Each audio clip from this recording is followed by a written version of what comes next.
Trong năm 2025, Việt Nam chi ngân sách cho quốc phòng hơn 272.000 tỷ, chỉ thua Singapore ở khu vực Đông Nam Á. Với số tiền khủng được chi, Việt Nam đã nâng cấp, sắm sửa từ tên lửa đất đối hải tầm xa, radar cảnh giới siêu hiện đại, cho tới tàu chiến, máy bay chiến đấu thế hệ mới. Không chỉ hiện đại về mặt kỹ thuật và khả năng tác chiến đáng sợ, các loại vũ khí còn khiến nhiều người phải sốc khi biết giá trị của chúng vì giá trị quá khủng khiếp. Và trong dịp lễ Quốc khánh 2 tháng 9, nhân dân cả nước cũng như toàn thế giới sẽ được chiêm ngưỡng dàn khí tài siêu khủng và siêu đắt của Việt Nam. Nó như một lời tuyên bố, Việt Nam đủ sức đánh bại bất kỳ kẻ thù nào, dù là trước đây hay ngày nay cũng vậy. Sau đây là 10 loại vũ khí đắt nhất của Việt Nam trong lễ duyệt binh 2 tháng 9. Các bạn hãy cùng khám phá nhé!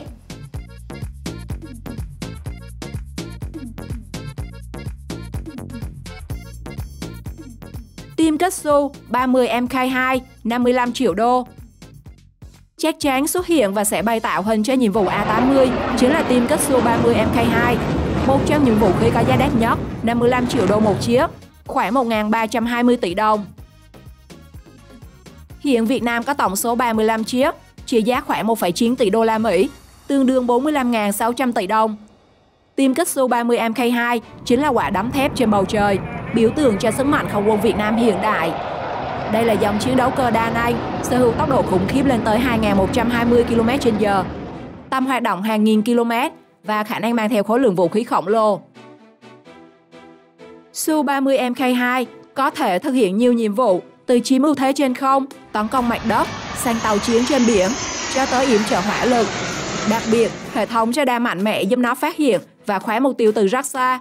Với dàn vũ khí từ tên lửa không đối không, không đối hải, bom dẫn đường cho đến rocket hạng nặng, Su-30 Mk2 được ví như một kho vũ khí bay, đủ sức tạo ưu thế áp đảo trong bất kỳ trận chiến nào. Khoảnh khắc Sukhoi Su-30 Mk2 bay lên bầu trời như lời tuyên thệ bầu trời này là của Việt Nam ta.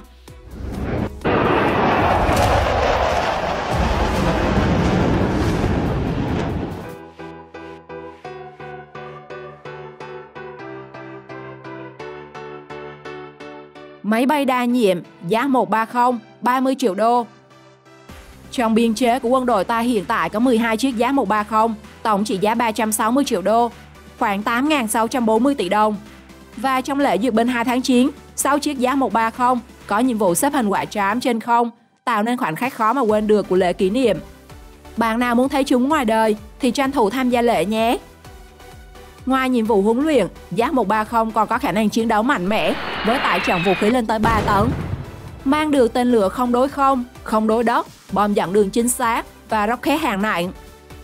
Hệ thống điện tử tiên tiến, radar hiện đại cùng khả năng cơ động cao biến giá 130 thành một con dao đa năng trên bầu trời. Nhỏ gọn nhưng mạnh mẽ, nó được coi là máy bay 2 trong 1, vừa đào tạo phi công tinh nhuệ, vừa sẵn sàng lao vào chiến trường khi cần, tạo nên sức mạnh phòng thủ linh hoạt cho bất kỳ quốc gia nào sở hữu.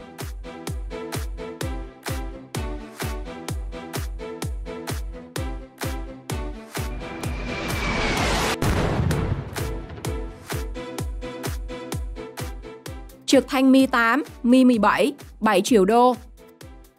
Dàn trực thăng Mi-8, Mi-17 chắc chắn không thể thiếu trong lễ duyệt binh vào ngày 2 tháng 9 và nó sẽ mang những lá cờ tổ quốc, cơ đảng tung bay rực rỡ trên bầu trời Hà Nội.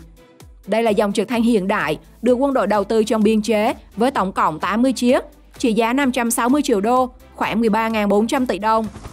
Trực thăng Mi-8 và Mi-17 chính là cỗ máy chiến đấu bay không mỏi của không quân Việt Nam, đóng vai trò xương sống trên không trong mọi chiến dịch. Những chiếc trực thăng này không chỉ vận chuyển binh sĩ, vũ khí hay tiếp tế với tải trọng lên tới 4 tấn, mà còn có thể biến hóa thành chiến binh, tấn công hạng nặng nhờ khả năng mang rocket, súng máy và tên lửa. Dù bay trên núi cao Tây Bắc hay biển khơi Trường Sa, Mi-8, Mi-17 vẫn thể hiện sức bền phi thường, vượt qua mọi thử thách của thời tiết khắc nghiệt. Với động cơ hoạt động linh hoạt, khả năng chịu tải lớn và trang bị hiện đại, Mi-8, Mi-17 được xem như cánh tay thép, bảo đảm cho mọi chiến dịch của quân đội Việt Nam đều nhanh, mạnh và chuẩn xác.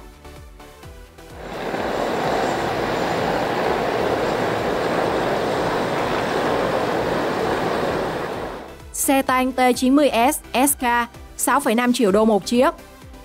Đây là dòng xe tăng chủ lực nên không thể vắng mặt trong ngày lễ trọng đại của đất nước. Việt Nam có hơn 64 chiếc xe tăng T-90S SK với tổng trị giá khoảng 400 triệu đô, tương đương 9.600 tỷ đồng. Nguyên nhân Việt Nam đầu tư sở hữu dàn khí tài khủng này chính vì uy lực của nó. Với thiết kế hiện đại, T-90S SK sở hữu giáp phản ứng nổ và giáp phức hợp, giúp bảo vệ tối đa trước tên lửa chống tăng, đạn xuyên giáp và mìn. Hỏa lực của xe cực kỳ ấn tượng, súng chấn 125 ly có khả năng bắn đạn xuyên giáp, đạn nổ mạnh, tên lửa dẫn đường chống tăng, đi kèm với súng máy đồng trục và phòng không, biến xe tăng thành pháo đài cơ động trên mọi địa hình. Kết hợp giữa giáp thép cứng cáp, hỏa lực uy lực và cơ động linh hoạt, T-90S SK không chỉ là phương tiện chiến đấu mà còn là công cụ răn đe mạnh mẽ, khiến mọi đối thủ phải cân nhắc khi nhìn thấy xe tăng Việt Nam lăn bánh trên chiến trường.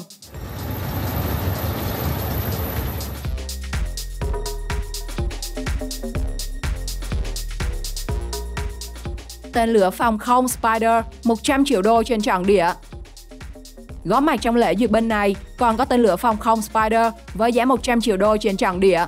Sở dĩ nó có giá đắt đỏ vì một dàn trận địa Spider thường khoảng 8 xe, chứa rất nhiều công nghệ, gồm xe chỉ huy CCU, một xe radar, 4 đến 6 xe tên lửa.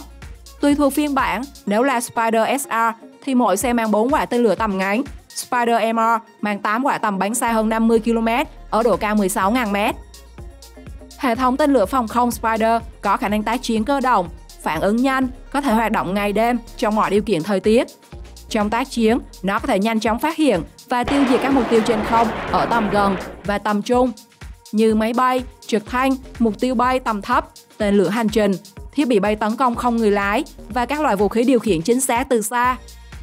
Việt Nam hiện có khoảng 6 trận địa tên lửa phòng không Spider trị giá khoảng 600 triệu đô, tương đương 14.400 tỷ đồng, được dùng để canh giữ những vùng biên giới hải đảo trọng yếu và là lá chắn cho những cơ sở tuyệt mật.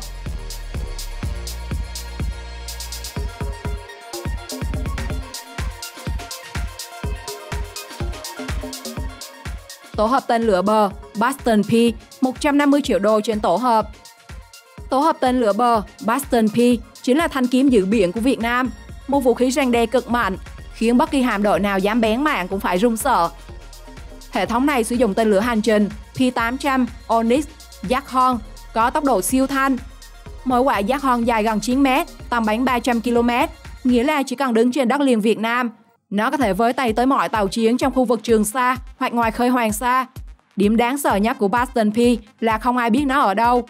Có lúc xuất hiện ở Quảng Nam, có lúc ở Bà Rịa Vũng Tàu và chắc chắn nếu có mặt ở ngày 2 tháng 9, bạn sẽ thấy nó khủng cỡ nào. Việt Nam hiện có 2 tổ hợp tên lửa bờ Bastion P, tổng trị giá 300 triệu đô, tương đương 7.200 tỷ đồng. Và mỗi khi tổ hợp Bastion P khai hỏa, nó không chỉ là một cú đấm thép vào kẻ thù, mà còn là cú ném tiền khiến cả thế giới phải choáng váng. Vì mỗi quả tên lửa P-800 Onyx phóng đi có giá từ hơn 1 triệu đến vài triệu đô, đủ để xây cả một trường học hay bệnh viện hiện đại. Với 2 tổ hợp bao gồm xe chỉ huy, xe radar và 4 xe phóng tự hành, mỗi xe 2 quả, tổng 8 quả P-800 Onyx đang trực chờ kẻ ngông cuồng nào dám xâm phạm lãnh thổ Việt Nam.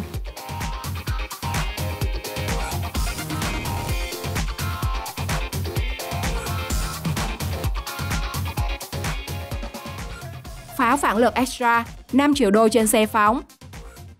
Một trong những loại vũ khí đắt nhất của Việt Nam không thể không nhắc đến, đó chính là pháo phản lực Extra. Đây là hệ thống rocket dẫn đường cực kỳ lợi hại do Israel phát triển. Extra được phóng từ bệ phóng Link hiện đại, có khả năng triển khai nhanh, cơ động cao và đặc biệt là tấn công chính xác ở cự ly lên tới 150 km. Điểm đáng sợ của Extra nằm ở chỗ, nó không còn là loại pháo phản lực bắn theo loạt rải thảm như truyền thống, mà mỗi quả đạn đều được dẫn bằng GPS, INS, biến chúng thành tên lửa chiến thuật thu nhỏ. Với đầu nổ nặng khoảng 120 kg, một loạt bắn của Extra có thể hủy diệt toàn bộ căn cứ, kho tàng hay trung tâm chỉ huy đối phương chỉ trong tích tắc. Hiện Việt Nam nhập toàn bộ xe phóng và đạn từ Israel. Mỗi xe phóng có giá 5 triệu đô, tương đương 120 tỷ, và mỗi quả pháo là 300.000 đô, khoảng 8 tỷ. Bằng một ngôi nhà ở Mỹ, và chỉ cần khai hỏa một phát là như một ngôi nhà ra đi. Việt Nam có 20 xe phóng và khoảng 200 quả đạn Extra, tổng trị giá khoảng 156 triệu đô, tương đương 3.960 tỷ đồng.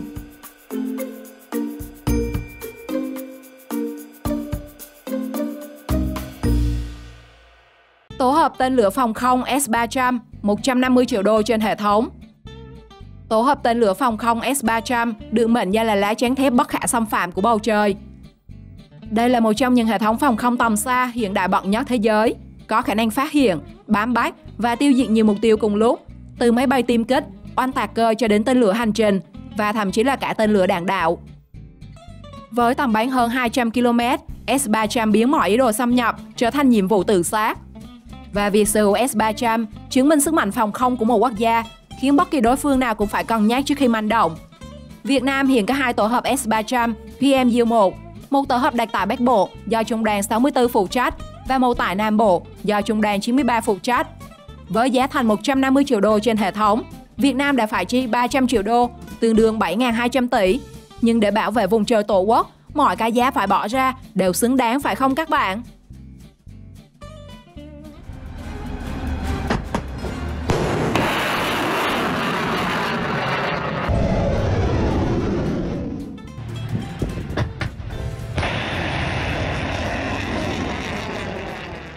Súng Gali Ace 1.000 đô trên khẩu. Tại lễ duyệt binh, chúng ta sẽ không còn nhìn thấy những khẩu AK cũ kỹ, lỗi thời trên tay các chiến sĩ, mà thay vào đó, khối bộ binh sẽ mang dòng súng mới, súng Gali Ace cùng với STV. Đây là những vũ khí do chính Việt Nam tự sản xuất, với các phiên bản như Gali Ace 31, 32 và Gali Ace 53.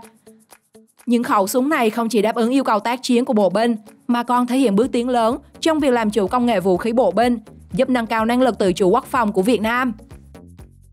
Hiện có hơn 100.000 khẩu Gali Ace được sản xuất với giá thành tương đương 100 triệu đô, khoảng 2.400 tỷ đồng.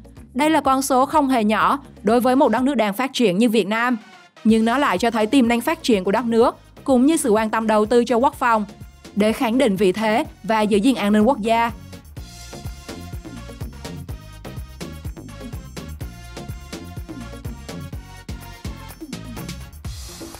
Hệ thống trinh sát UAV Heron 40 triệu đô trên hệ thống. Hệ thống trinh sát UAV Heron 1 được mệnh danh là mắt thần trên không do Israel phát triển, hiện đã được nhiều quốc gia sử dụng, trong đó có Việt Nam.